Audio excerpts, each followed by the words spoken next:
chamado Lutzenberger, com livros escritos sobre a Amazônia, tese sobre a Amazônia, livros escritos sobre a Amazônia, falando essas barbaridades, que a Amazônia vai acabar em 2 anos, que são barbaridades. E esse senhor entrou comigo, eu era tenente-coronel e servia aqui, ele entrou comigo num Búfalo da Força Aérea Brasileira, e quando o Búfalo decolou, eu sabia a respeito dele, que ele era defensor da Amazônia, tinha livros escritos. Eu falei, professor, que bacana, o senhor está revendo a Amazônia. Quando é que o senhor esteve aqui a última vez? Eu nunca estive na Amazônia. Ele nunca tinha colocado o pé na Amazônia. Isso é a maioria dos grandes defensores da Amazônia. Nunca botaram o pé lá. Eu desafio um voo de Manaus a Tabatinga, o sujeito ver qualquer sinal de ser humano olhando do avião. É um tapete verde, não tem ninguém, não se vê nem presença do ser humano, porque são os ribeirinhos, são os seringueiros, e as barbaridades que são ditas sobre a Amazônia é lamentável, porque fica claro que por trás existem interesses escusos, interesses que não podem ser declarados. O Brasil vai explorar a Amazônia com desenvolvimento sustentável. A Amazônia é brasileira e nós não vamos, o presidente já disse várias vezes, não aceitará ser subserviente diante de teses que não se sustentam diante da realidade. O que vocês têm que entender é o seguinte: os últimos presidentes eram fracos, antipatrióticos e corruptos. Isso mudou. Tá? Nós entendemos a importância da Amazônia para o mundo, inclusive, mas a Amazônia é nossa. Não vai ser mais aquele tipo de política que era feita no passado, que era peça para todo mundo. Vocês querem, pelo que tudo indica, que o índio continue como um homem pré-histórico, que não tem acesso à tecnologia, à ciência, a informações, às maravilhas da modernidade. Com todo respeito, grande parte da comunidade estrangeira não tem a mínima preocupação com os direitos humanos dos índios, coisa que nós temos e vamos levar avante a nossa proposta. Tem índio que quer trabalhar, quer produzir e não pode. Vive isolado dentro da sua área como um pré-histórico. Isso é um crime o que grande parte da imprensa mundial faz contra o Brasil e contra esses seres humanos. Obrigado, presidente. O ministro Onyx, por favor. Se pudesse complementar aqui, nenhum país do mundo tem o nível de proteção das suas matas nativas como o Brasil. Ninguém tem 14% da cobertura do seu território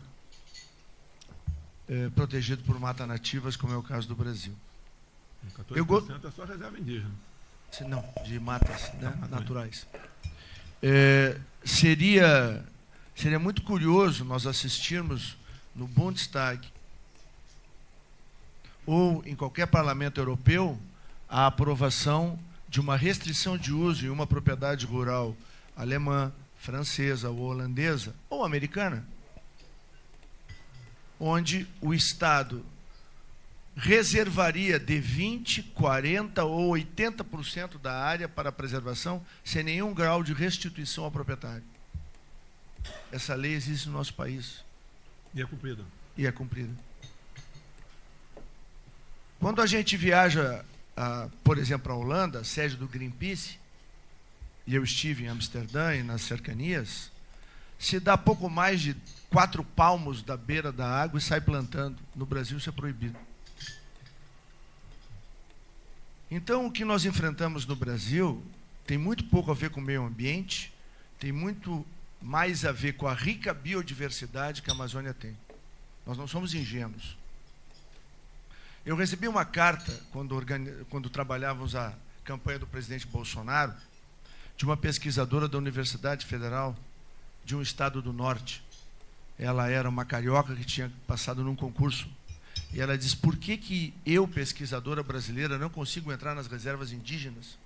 Não consigo entrar nas reservas de preservação e todos os dias pequenos aviões, pesquisadores europeus ou da América do Norte, entram, saem com material brasileiro e eu, brasileiro, não consigo entrar. Então nós estamos falando de uma coisa e temos que ser muito objetivos nisso. O presidente disse e o governo está fechado nessa questão. A Amazônia é brasileira, nós respeitamos o meio ambiente, nós podemos ensinar qualquer país do mundo a proteger seu meio ambiente. Não precisamos de lição de ninguém. E temos a coragem de fazer esse enfrentamento que outros governos nunca tiveram. Se qualquer país do mundo quiser fazer um acordo conosco para explorar a biodiversidade da Amazônia, eu disse, qualquer país do mundo, estamos prontos para conversar. É avaliada modestamente em mais de $1 trilhão a biodiversidade da Amazônia. Então é muita ingenuidade achar que não há cobiça em relação a isso. Outro ponto interessante sobre esse tratamento que é dado no estrangeiro aos povos indígenas. Eu fui comandante militar da Amazônia. Na época incluí, inclusive, a Amazônia Oriental.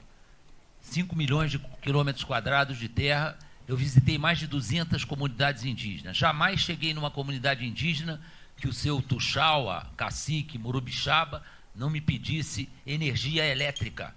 Ou seja, o índio quer energia elétrica para poder se aproximar daquilo que ele sabe que